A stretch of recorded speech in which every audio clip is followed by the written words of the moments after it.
What's up, YouTube? You're watching For the Love of Tools. This is Jake. Today we got a small Cornwell tool haul, so stick around.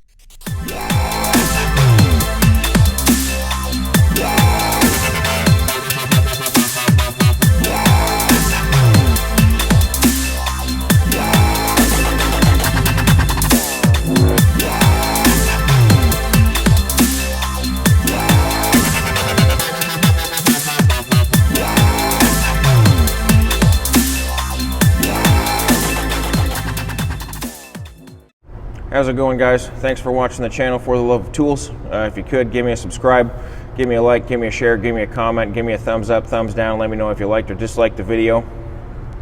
Today, well, I guess it was Wednesday that I did it. I just wanted to put out a video today. I just want to remind everyone that today is really the last day you can enter in my giveaway on Instagram. It's going to be for 2 Mechanics Time Savers rails and 2 Socketizer rails.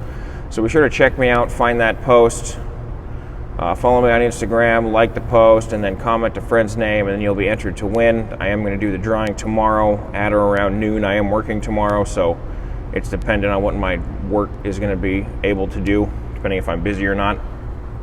But so today, I want to talk about some Cornwell tools. I have been out of a Cornwell dealer for about 4 months now, so I haven't really got a chance to buy anything from him.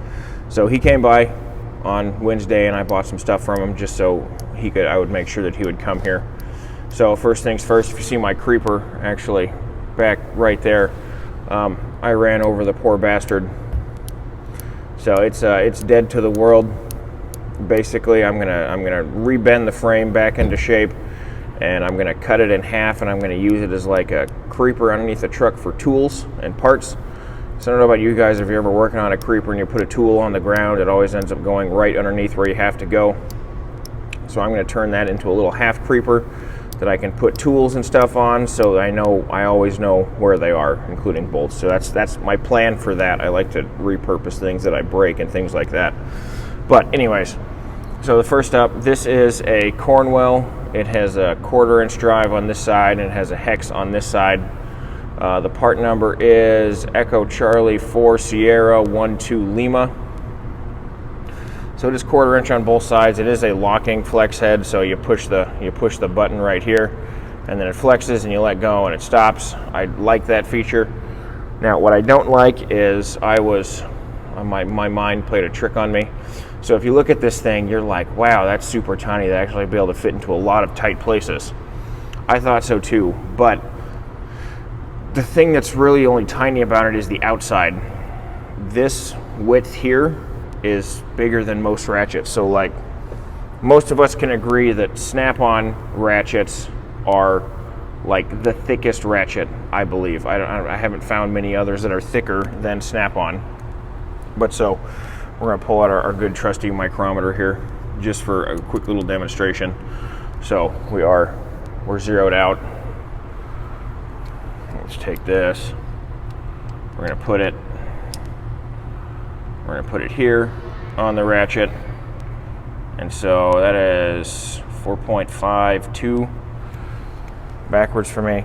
So the snap-on is 0.452, and then this one, we're gonna go back. So we're gonna do the same thing right here. See, it's 0.443. So the head is thicker than a snap-on is. I was getting this because I was like, oh, it's super long. You'll be able to get in a bunch of tight places, which, I mean, it'll still be able to, but I was just deceived. So don't be deceived like I was, because even if you look at them, you'd think that, wow, this one's a lot smaller, but in reality, it's not. The 1/4 inch hex feature on the other side is quite nice, though. One thing my Cornwell guy did warn me about is don't put a super lot of force on this thing, because the gears and the teeth in here are so tiny that they do break easily. So keep that in mind. I don't plan on using it for a whole lot of stuff. I mean, you know, the occasional hex bit and then the occasional, you know, basically 10mm and under is what I'm planning on using this for. So next up is, so these are OTC. Let's see, there's a part number on here.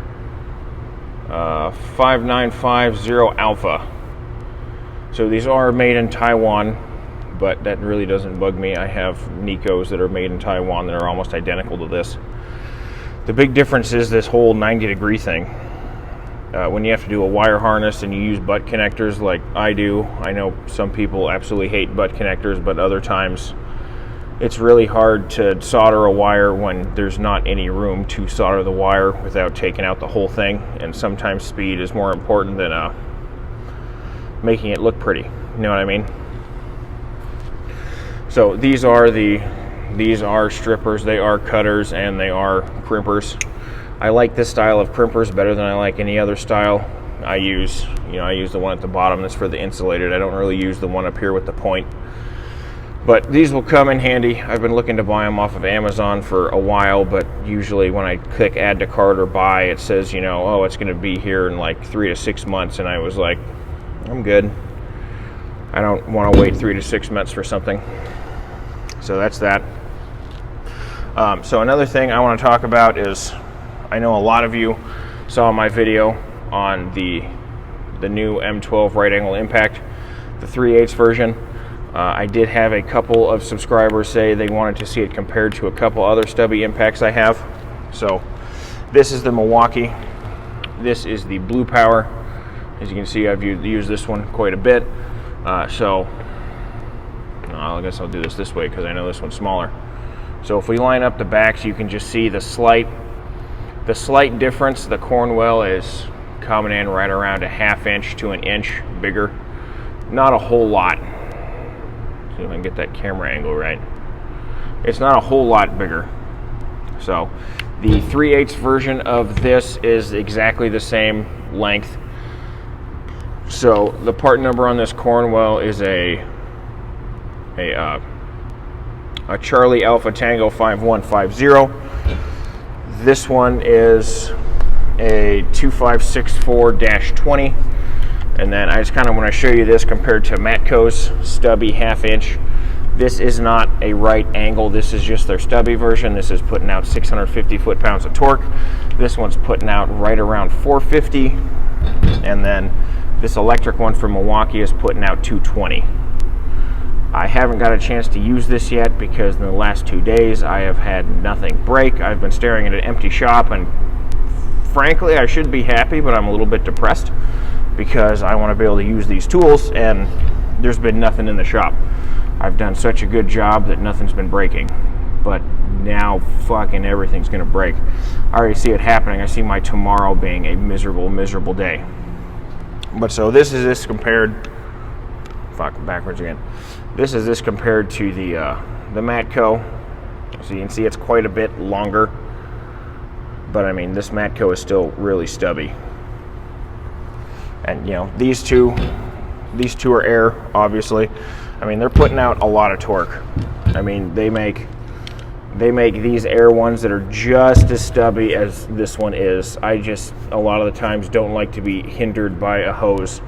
Is it a super big deal? No, not really. But I do like electric tools, and this will work great on a lot of, the things I can think about it working the best on is working on fans.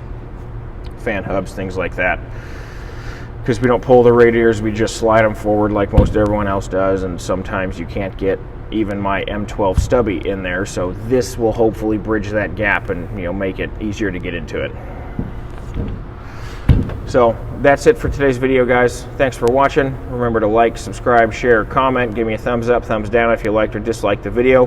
Remember to follow me on Instagram, find that post that has to do with my tool review, my tool giveaway, and follow the instructions there and you'll be entered to win. The drawing is going to happen tomorrow. I will accept all comments up until 12 Pacific time. As soon as we hit 12 o'clock Pacific time, any comment after that I'm not going to include. So you still have time to enter. So that's it. This is Jake with For the Love of Tools.